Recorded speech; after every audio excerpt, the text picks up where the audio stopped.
Long before voters cast their ballots in 2024, there was more than sufficient documented evidence to conclude that a second Trump term would be an even worse disaster than the first. On November 5, 2024, a majority of American voters ignored a cacophony of warnings. In one fell swoop, Americans abandoned democracy, equity, and the rule of law.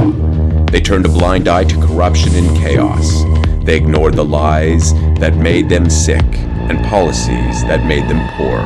They pretended not to notice his coup attempt and his insurrection. They gave him a pass for his criminality and his incompetence while inviting what may prove to be irreversible planetary harm.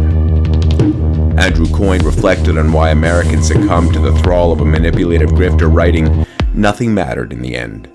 Voters were not deterred by his unfathomable ignorance, emotional incontinence, hate-filled campaign, and ludicrously unworkable anti-policies.